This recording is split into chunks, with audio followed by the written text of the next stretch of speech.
kind of fun. They don't go with what kids their age do. It was kind of fun. Brandon likes Rick Santorum. And people would look at it. Well, that's kind of fun to do.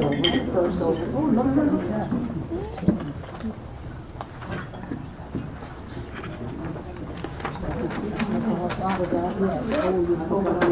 I hope I don't ruin the introduction. I'm Maria Trupali from Whelan, and our family's been in the farming business for about 8 years. And I've been trying before I went to Europe, I just got back. And so tried to help him along, going a little bit, but I'm going to look at the notes too. So can you hear me all right? Yes. Because I don't hear the echo. And Brian was raised in Fresno County, he's third generation there. He was valedictorian of his class at San Joaquin Memorial. He went on to study at UC Berkeley and Rutgers University Law School, and then he returned home to practice law with his father. Traditional values, common sense, led him to champion the valley economics and social needs. Brian frequently takes pro bono cases. You don't hear that too often. I really give him a lot of credit for that. He has also worked extensively to promote awareness and research of the musculoskeletal disorder known as FOP, which affects his brother Vincent. And he wants to get our economy back on the track. He's a very conservative person, and that's why we want him to go fight in Congress. I'm behind him 100%, and I'll work and do all I can for him. Brian?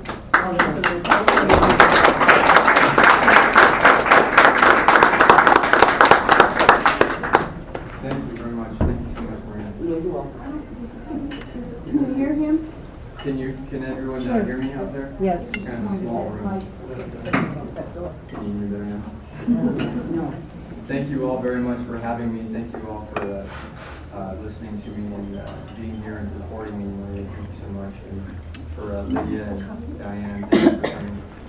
Again, my name is Brian Whelan, and I'm running for Congress in the 16th District. And just to give everyone a little bit of information on the 16th District. The 16th District is a newly drawn district, and it extends up from Fresno to Delhi in the north, and as far west as San Luis Reservoir. Can you hear me over there now? Is that better? Yeah. Maybe if I go like That's that. better. All right, great. The 16th District extends from Fresno on north up to Delhi. It's a pretty large district. There's 720,000 people in the district. And there's only about 200,000 people that are registered voters, which is sad. And something that I hope to change by inspiring a lot of enthusiasm for the campaign, which has been gaining traction and something that's been happening. A lot of people have been registering to vote. 35% of the registered voters are foreign-born. So there's 1 in 3 that are registered that are foreign-born. That's pretty significant in our district. Our district is one of the most economically plighted in the country. In fact, in areas there's 40% plus unemployment. Here in Merced County, we're pretty hard hit with some of the unemployment that we face. In Fresno County, my home county, we have something like 56% of high school students drop out of high school and they don't complete high school. These are unacceptable statistics. They're unacceptable. And this is what has prompted me in ways to take steps towards at first exploring whether or not I was going to get into this run. And then what happened was several months ago when Jim Costa continued to vote down the line with Pelosi, and I looked into his voting record and that Jim Costa was going to be my congressman because of the newly drawn district, I made a decision that I had to get involved and that I had to take control and that I had to get people with me and that together we can do something better because we deserve better. These bailouts and TARP and the debt that these career politicians have put us in is something that threatens our way of life. It threatens us as Americans. Our future generations saddled with debt will not experience the same American exceptionalism that we enjoy today unless we take control now. And we can, and we are. A critical mass is coming together and saying, we can do better and we deserve better. And we do. We should not be one of the most economically plighted districts in the country. We are one of the most prosperous farming communities. My family, back in the 1950s on my father's side, he wanted to be a farmer. That was his dream. He moved to California and he became an olive farmer in Tulare County. He worked very hard and he made his dream a reality. And then he sent his 5 children and he said, you're not going to be in farming, you're all going to go to law school. So all 5 of his children, they all went to law school. And then my dad got back into farming and then he started farming pistachios. And then with his children, his 5 children, I'm the oldest of 5, he said, you're all going to law school also. So that worked with me. My other brother is actually in med school, and then the third is in law school, and then my 2 younger ones are, 2 younger siblings are in college and in high school still. But it's an opportunity that I have had because of the hard work of my dad and the very hard work of my grandfather. And I am so blessed to be an American and to enjoy our system and our way of life that promotes those that work hard, that are industrious, that come together, that can get ahead. But what I see in front of us is a bleak road, a road that if we don't act, that threatens our way of life. Right now, in the last 8 years, the debt has gone from 8 trillion to 15 trillion. And each year that we fail to act, we go $2 trillion more into debt. We need to address social programs. We need to make sure that we encourage people to get jobs. What we're doing is we're taking away liberty from people when we give them a check, give them a government handout, and don't encourage them to work.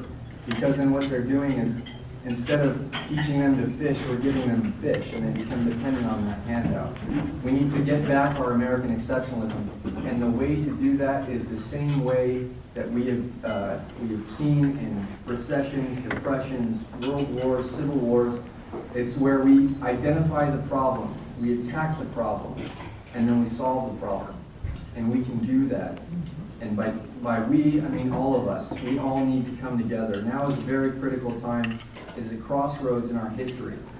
We have the opportunity now to say we can do better, we need to do better, and we have to take the bull by the horns. Jim Costa has let us down in big ways and small ways, but when he votes down the line with Pelosi on spending that it threatens our way of life here, he puts us all in jeopardy. And unfortunately for Costa, he's also marginalized himself because now he's trying to come back to the center and say, hey, I'm not that liberal, I'm not that extreme. Please consider me again, I'm your friend again. We need to look at his voting record, look at his track record. Is this the person that we want to lead us? The answer is no. No, he is not the person that we want to lead us. We need and deserve better, and I offer a pathway to return to prosperity, one that requires fiscal constraint. We have to be conservative and commonsensical in how we spend. Locally, we have certain problems that we need to address. Water is the key. We haven't had rain in about 7 weeks. Well, I can't dance and make it rain. I can say that one of the very important issues that we face and that Congress needs to address is the Endangered Species Act. The Endangered Species Act has, in ways small and large, put us in a bind with how we receive water, and there's a way to address it. The act was actually enacted in 1973, and the first time that act was challenged by the Supreme Court was in 1978. And in that case, it was a Tennessee River Valley versus Hill, and the Supreme Court said the Darton snail, its critical habitat, is going to be impacted by this dam that you're building in Tennessee. So whenever we have an endangered species or its critical habitat that is under consideration, game over. We're not going to consider the needs of the human beings. So what we need to do, and there is a critical mass of congressmen that want and can do this, and the House is going to be Republican this next go around, is we are going to address the Endangered Species Act in a way that forces judges to consider human beings' needs along with the environmental needs. We'll balance the human beings with the legitimate environmental concerns. And that'll put us in a position where we're not so chaotic in times like these where we haven't had water or rain in 7 weeks. That's a key issue that when we address that, there's going to be a lot more farming on the west side. There's going to be a rise in rise in employment. The unemployment in some of those areas is as high as 45%, and that's just what we have documented. There's a lot of undocumented workers out there, and we need to take care of that problem too. That's an issue that politicians haven't had the fortitude to take on because it's such a thorny issue. But we need to address the reality that there are 11 to 12 million undocumented immigrants in this country. And we are a country of immigrants, and we need to take into account all of the hard work and contributions that these immigrants have made, documented and undocumented. But we have to follow the rule of law. What's made this country great is the rule of law. We have this sacrosanct place in humanity that we have a rule that we follow it. We need to make the process one that can be followed. We have to fix the process.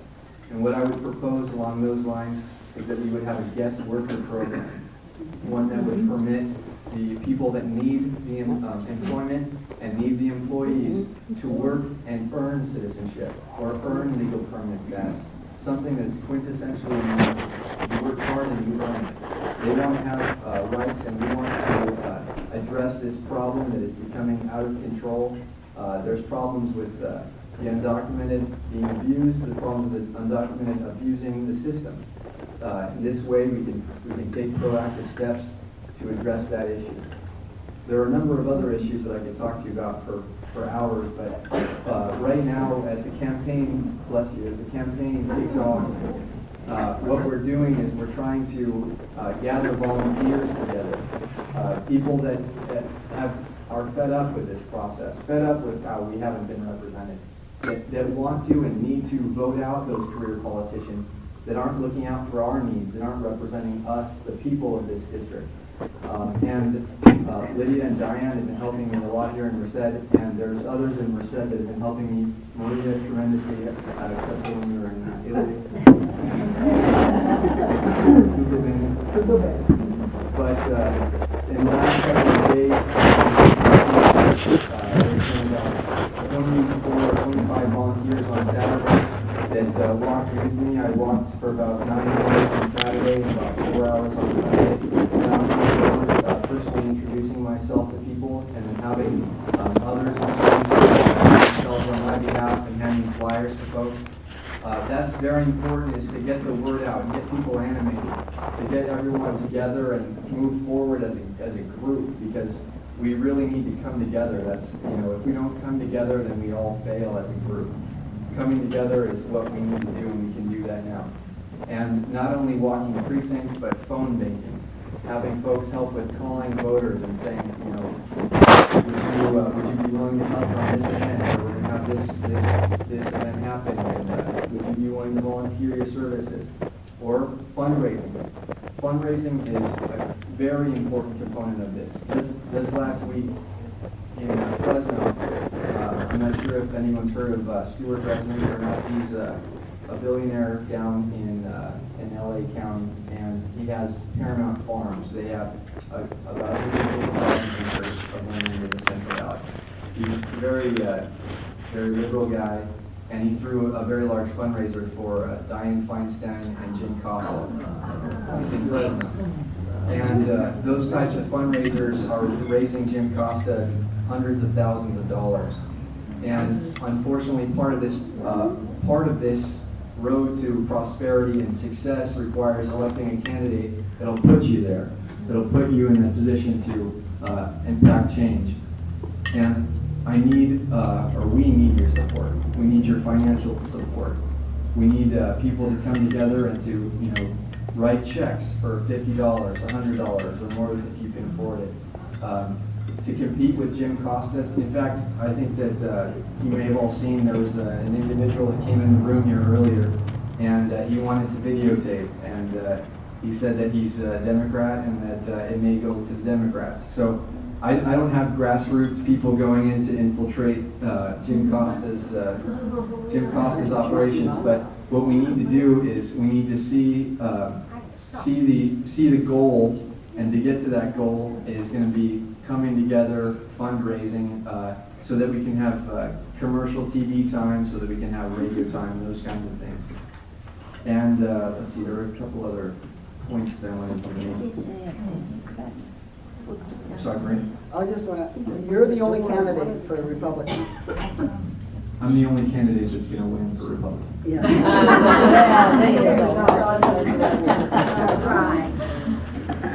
And I have actually, Lydia has some envelopes that she could pass around for folks, if you don't mind, that fill out some information about yourself and donate if you could.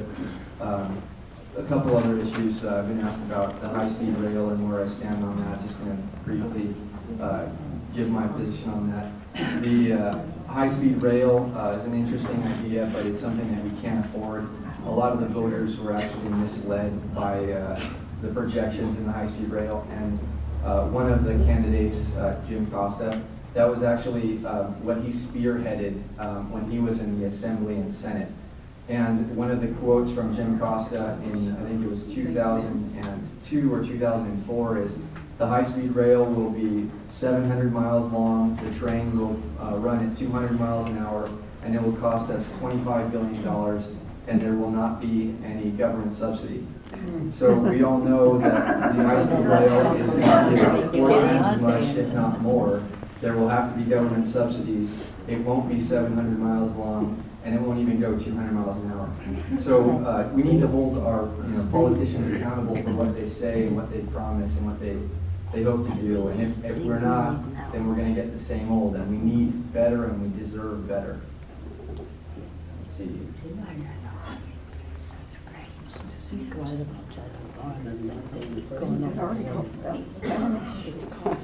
Were there other, Lydia, were there other flyers? And there's some flyers too. If anyone would like to volunteer or to get involved in the campaign or learn more about our direction and where we're going and how we're moving forward, there's some information on the flyers. I don't live in this county, so. We have a website, which is whelanforcongress.com.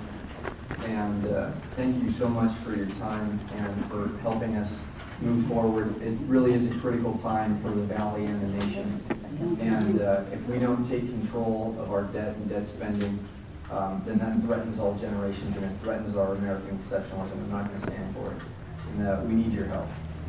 Yes. I would just like to make a comment. I personally believe anybody is beatable. And this Costa guy, I believe he can be beaten just like anyone else, but he certainly is entrenched. Cardoza was very good at saying, well, I don't want to have to run against a good friend and all that, but I know for a fact that Cardoza was interviewing at different places in Washington, D.C. Before he ever made the announcement that he wasn't going to run. So, do you feel that this Costa is that entrenched, especially in the Fresno area? He seems to be some kind of a god.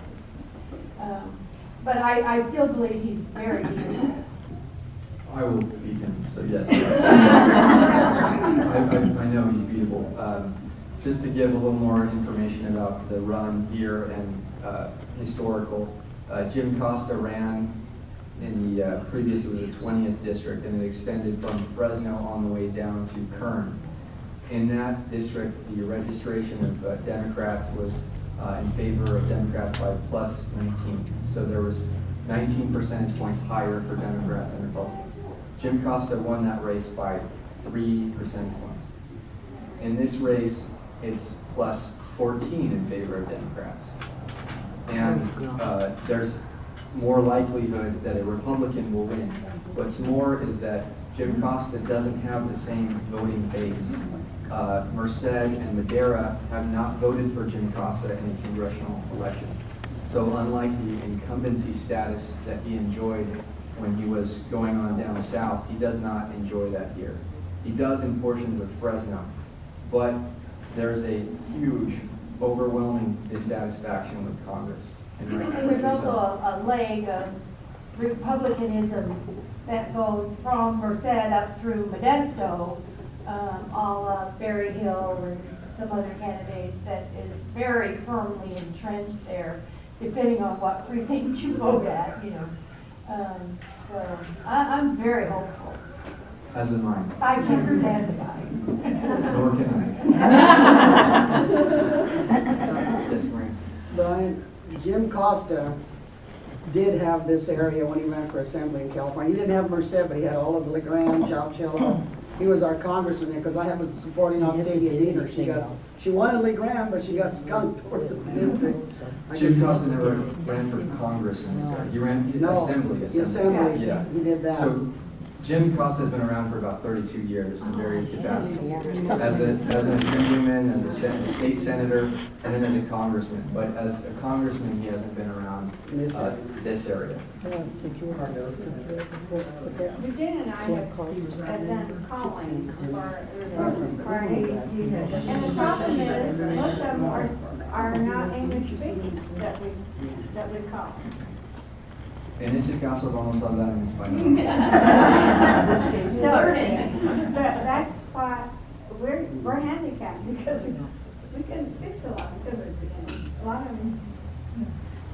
Well, what we're going to do then is we're going to have multilingual I people think helping. we need to. I have, my family's background also is on my mother's side, we're immigrants from Argentina.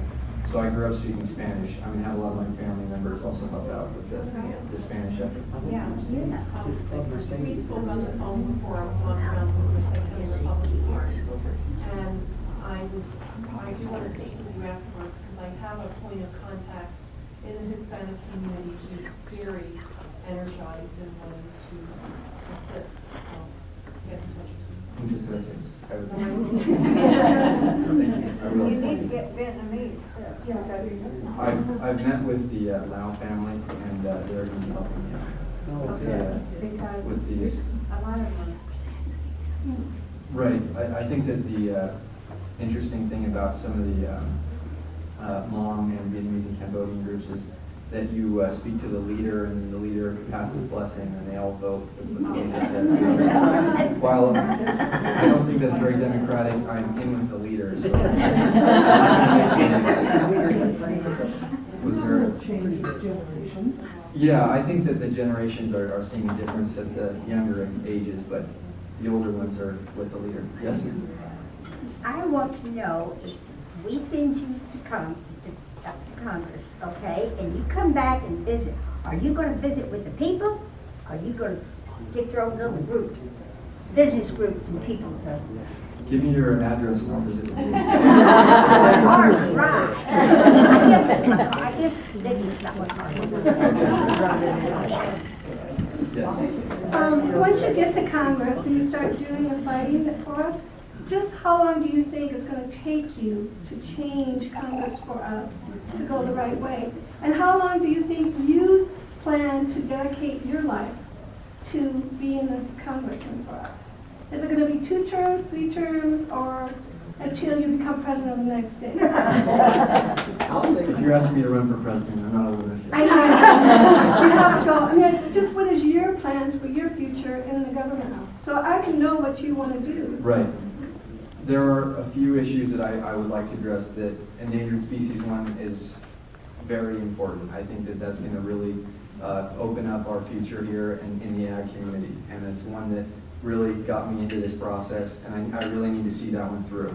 There's a critical mass of congressmen that are pushing in that direction to do change, and I think that I have the right idea. I bounced my ideas off of Judge Wanger, who is the federal judge that put the kibosh on the pumping, and I think that I have a positive spin, positive way to get it through Congress.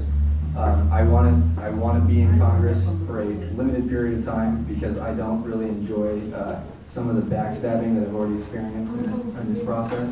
I think that if I could do it in 2 terms, that would be great. I think maybe 3 terms.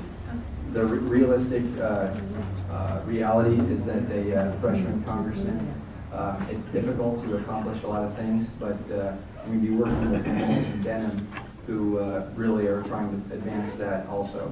So it's going to be working together with people to get that accomplished. If I could get everything I hope to accomplish done in one term, that'd be fine. I'd be happy with exiting, but I don't see that happening. So the bottom line is you don't plan to be a lifetime politician? I have no desire to do that. Okay, thank you. Good. For my generation, an issue that I'm really concerned with is Social Security. So I want to know, what would you do to reform Social Security for people my age? I'm looking towards the Paul Ryan plan, so that's kind of where I lean. Any other questions? Which is, Social Security has to be reformed in a way that is equitable for certain age groups so that it promotes the younger ones to kind of pick up the slack with the unfunded liabilities. It's a short explanation for kind of the vision there, but there are Medicare, Medicaid, Social Security. The unfunded liabilities themselves also are threatening in a way that could bankrupt our future. So those are issues that need to be addressed and need to be tackled, and ones that I will tackle with Paul Ryan and Cantor. So thank you so much, very much, everyone, for having me, and it was a pleasure, and I really enjoyed the opportunity. And I would welcome the chance to meet with each of you individually or as a group at any point in the future. If you'd like to send me an email, I'm pretty quick to respond to emails. You can do that through the website. And if you'd like to call me, you can actually access my phone number on the website as well. So thank you so much. Thank you all very much. Have a very great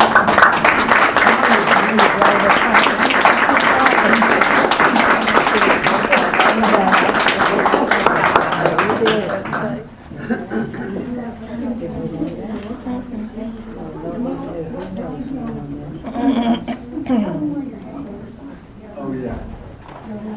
Just one more point of clarification. So our office that we have a couple different locations for where we're located. One is here in Merced, which is pivotal. Merced is where the race will be won or lost. There's a lot of data that suggests that. And our place is Tioga Forest with Lydia Beiswinger and Foster Beiswinger. Upstairs, you can actually see there's a couple of signs outside at Whelan for Congress. They're on the signs at Tioga Forest. It's on 18th Street. It's 759 18th Street. And then the other location is in Fresno. It's actually my law office.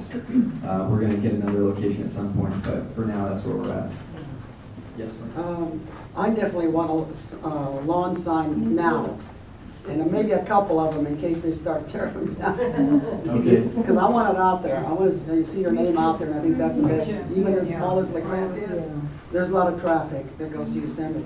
Excellent, excellent. I will be in touch with you and get you lawn signs. That's the other thing. When we were walking this past weekend, we were walking around, introducing and passing out the flyers, but asking people if they would be kind enough to have a lawn sign in front of their house, because the lawn signs, while annoying to some, is really a great way to kind of promote the campaign, because people see it and they see that there's activity, and then they get animated, and it's kind of it's a process where we're getting traction, and that lawn sign helps. So if people are able to have lawn signs in front of their house, or have a commercial property with good access to a thoroughfare or a lot of traffic, please contact me. I would be happy to have someone drop them by. Thank you so much. Well, if you have them at the office, We don't have. Okay, yeah, or we'll get some lawn signs to the office, and then people can pick them up. We don't have them yet. They're in the making. So the 4x8 signs are kind of the ones we made first. So part of it is also there's a timing issue. I'm going to try and get things done in February for compliance with certain rules. All over the world. Thank you so much.